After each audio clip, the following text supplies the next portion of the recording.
if you have not watched Stranger Things, or maybe you're behind or you're just now watching it, there's going to be some spoilers and potential spoilers as we discuss Volume 2, which dropped on Christmas. If you don't want to hear that, move on.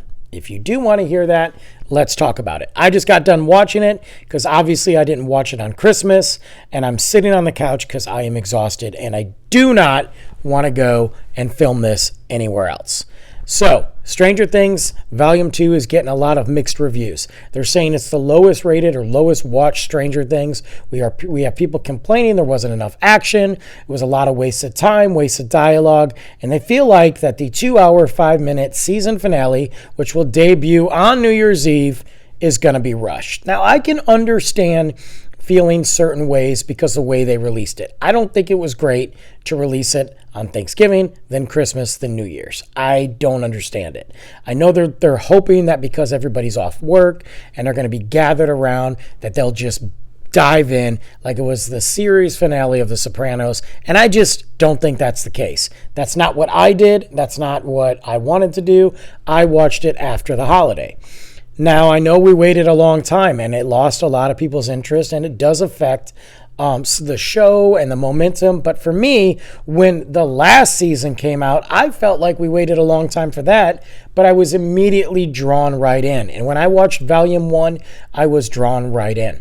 Now, I will say this. Some of the highlights for this really showed some of the characters, some of the new characters, screen time, and where their role is in this whole story. We also got to learn a lot about the Upside Down, and there were theories before that, but we finally got it into light, and we now know what's going on with that.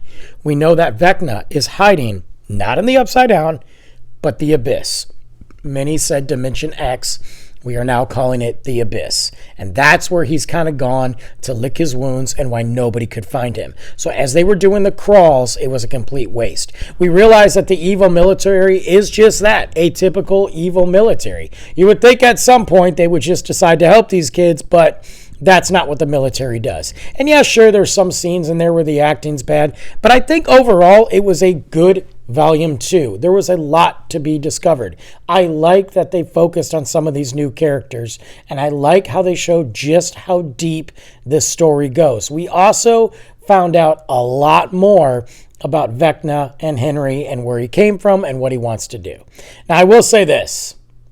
11, do not trust your sister, because she ain't your sister.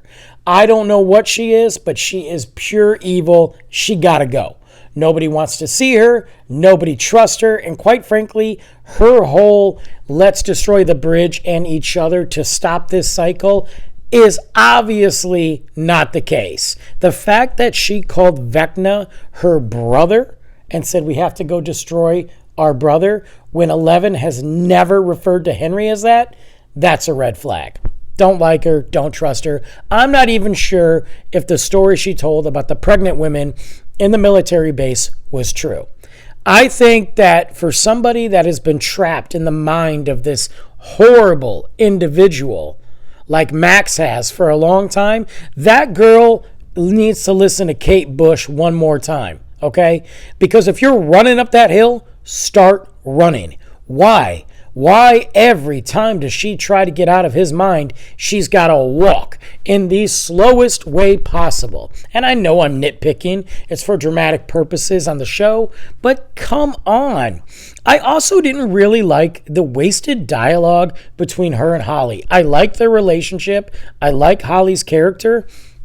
But after all this time, telling Holly, we're going to get out of here. This is how we're getting out of here. This is what we need to do to get out of here. That when that opening happened, she just looked at her and said, oh, I'm sorry. You're not going to get out this way. I'm going to get out. You got to go figure out your own situation. Now, maybe that's going to foreshadow something that Holly's going to do down the road to help the kids that are kidnapped. I don't know, but did not like that scene. A lot of people are questioning what was the big deal with Will coming out. We all knew. It was not a surprise. I don't know. I don't think it was necessarily about him coming out as much as it was him understanding who he is so he can be better prepared to fight Vecna. Do I think that they had to do that whole scene in the show and take 30 minutes of this show, 20 minutes of this show to do that? I don't know. I don't think so. But I also think it was about unification, and it was about coming together as a group, because this group clearly has issues. We saw it with Dustin, okay? We saw the issues he has from the very first episode of this season. So I think, to me, this was going back to the basics, and Will felt like, I'm going to sacrifice this dark secret to my friends to get them to support me and support each other and go back to who we are. Because we started this thing together, we have to end this together. Otherwise, I don't think they really needed to do that, but hey, I'm not going to rip on the series, because I still think, to this day, that this is one of the best series that Netflix has ever done. And I think that it, depending on how it ends, could be their best series, period. Let me know what you think.